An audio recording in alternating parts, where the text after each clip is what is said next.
So let's start with the easiest type of test to get good at.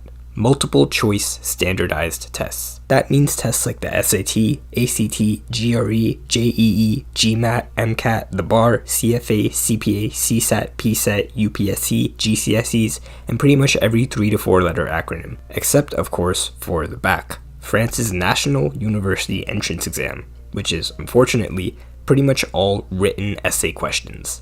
But I'm guessing the French students actually like that, because if they don't know the answer to a question, at least they can cut out the blank white free response box and wave it in the air. But for the rest of us, we will get multiple choice questions. So here's a tip that works especially well for math, and I got it from this YouTube video called "This Will Make You Better at Math Tests, but You Probably Are Not Doing It." I went into this expecting the usual tips that you find on the internet. Study, get a good night's sleep, eat a healthy breakfast, arrive early, drink water, relax, take your time, check your work. You know, the type of advice you Google the night before the test when you ran out of motivation to actually study. But I clicked on the video, and the advice was actually something I'd never heard anywhere else. Speed will make you better at math. You need to be able to do problems fast, okay? It's important. Okay, so after you've studied and done everything you can do for your class, you want to work on speed. You want to work on doing problems quickly and correctly. So not only does speed let you finish the test, it lets you redo the test. That's right. You finish the test and then you do it again. Not look it over, you just do it again and then you compare your answers, right? There's a difference between looking over your work and redoing your work. Harder to find mistakes if you're just looking at your work. But when you're redoing your work, you're less likely to make the same mistake. And at the time, it made a little sense. Yeah, I get why it would help to be able to go through a math test fast, but I also thought speed was the same thing as rushing. And everyone knows you shouldn't rush during a test, so I didn't think much of it. Until I remembered another video. And it was a video of this one guy recording himself doing the entire SAT math, no calculator test, without knowing the questions beforehand, in 5 minutes. Watching him flip the page before I've even read the first problem is like the SAT equivalent of watching a chess grandmaster pre-move an entire game. The difference here is that while this is almost impossible for the average person, this is actually pretty achievable, and anyone can do it. You don't have to rush. Speed just means using more efficient techniques to get to the answer. For example, let's try a problem. Here, the answer looks maybe not that obvious. For all real numbers x, 7/8 plus 10 over x equals what? Now, the way you're supposed to do it is to do this cross-multiplying thing, where you multiply the bottoms, then you multiply across like this, then you add the terms together. So here, it would be 7x plus 80 over 8x. So D is the answer. But what if you didn't know that? Well, you don't have to stare at the problem, and you don't have to waste your precious time. You could just plug in numbers. If x equals 1, this would give you 87 over 8. Then, plug in x equals 1 into all the answer choices. You'll find that D is the only one that matches, so the answer has to be D. Another trick that can help you go faster is knowing how to spot common mistake answers. These are answers that the average student would get if they didn't know how to do the problem, and therefore decided to reinvent the laws of math. For example, adding two fractions by adding the top and bottom, adding two fractions by multiplying the top and bottom, adding two fractions by adding the top and multiplying the bottom, and lastly, adding two fractions by multiplying across the fraction bar itself, and then adding the bottom. Of course, it's not the test writer's fault. They're not trying to make you fail. They're probably just working in a government sweatshop, getting paid by the question, and this is the fastest way for them to make up the answer choices and get to go home.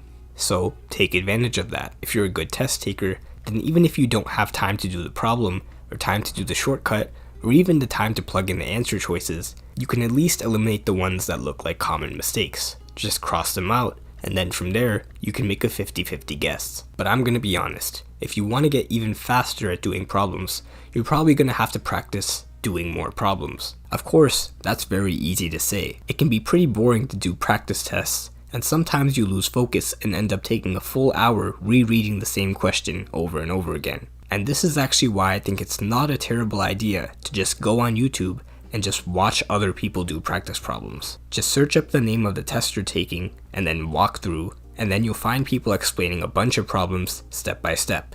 Ideally, you would do practice problems yourself.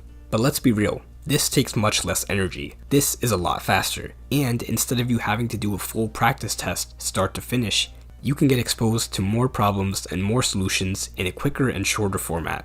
Wait, shorter format?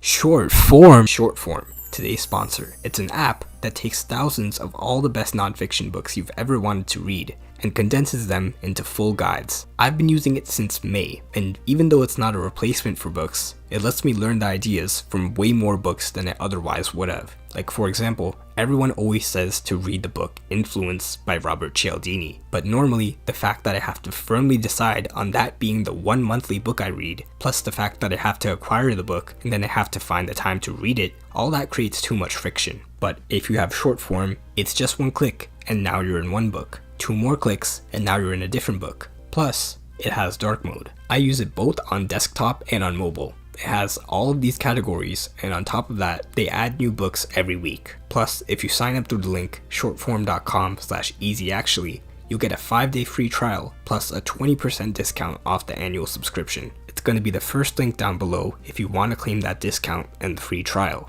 So if that sounds interesting to you, try it out. Anyway, back to my favorite lazy study technique, which is simply just watching other people on YouTube do practice problems. When the test comes around, you might be surprised just how much knowledge you absorbed from the videos. And yes, of course it's better to actively do the problems yourself. But if you find that you cannot focus at all, then I think it'd be better for most of us to spend 2 hours watching 45 practice problems get solved than to spend 1 hour on a single practice problem and then go take a nap. Besides, YouTube is great for learning shortcuts and strategies. Like, this video teaches you how to solve a seemingly hard integral problem in just 20 seconds. This video shows you a problem that would usually take 5 minutes, but it gives you a formula to do it in 5 seconds. So just go on YouTube and search up shortcuts or strategies or tricks for whatever test you're taking. You might learn some stuff that you won't find in regular textbooks or test prep guides. Here's one of the best ones I've ever learned from YouTube, and it works every time you have to read a passage and answer questions, like on the SAT, ACT, GRE, LSAT, and MCAT. Usually, the people who write the test also create the answer key at the same time, with concrete explanations for why each wrong answer is unarguably wrong, and why each right answer is unarguably right. And the explanations usually need to be based on either facts or evidence from the passage. They can't be based on opinion. So when you're taking the test and you're stuck between choice A and choice B, try to imagine you wrote the answer key. If A is wrong, there would need to be a factual explanation why it's wrong.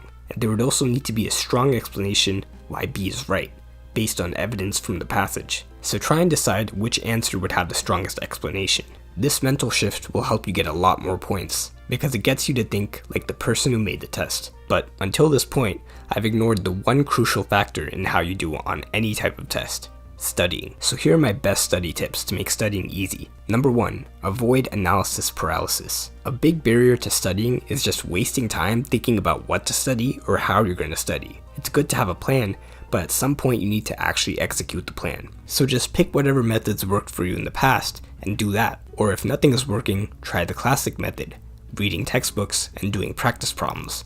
It might be boring, but it works. Number 2, have an emergency fund. The one major threat to most people's academic performance is falling behind. And the more you fall behind, the faster you'll fall even more behind. So be one chapter ahead.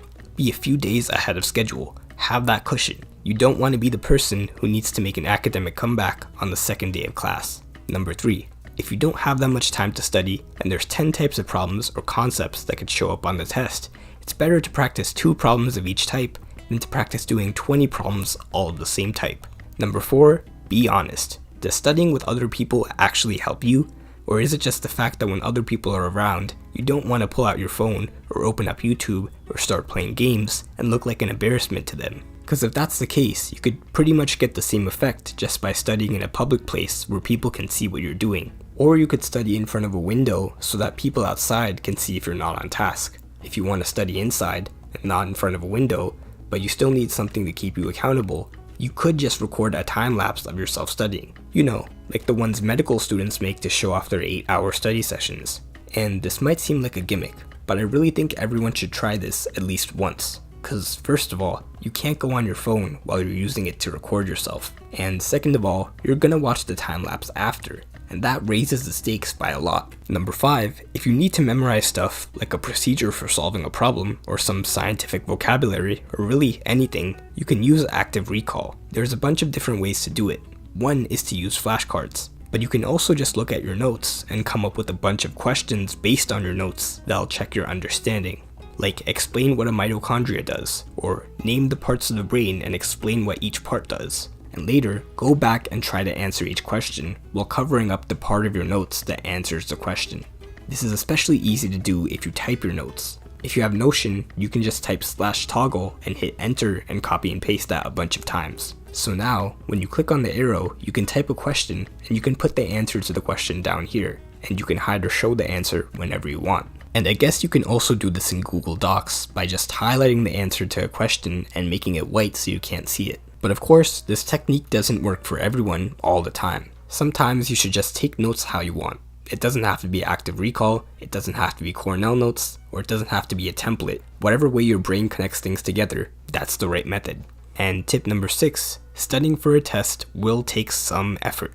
You can try to make it fun, you can do it with friends, you can even use ChatGPT to feed you practice questions and explain concepts to you. But at the end of the day, setting up a Pomodoro timer is not studying. Training an AI model on your textbook is not studying. Making a study schedule is not studying. And thinking about how you're going to study is not studying. Only one thing truly counts as studying, and that's watching a YouTube video about it.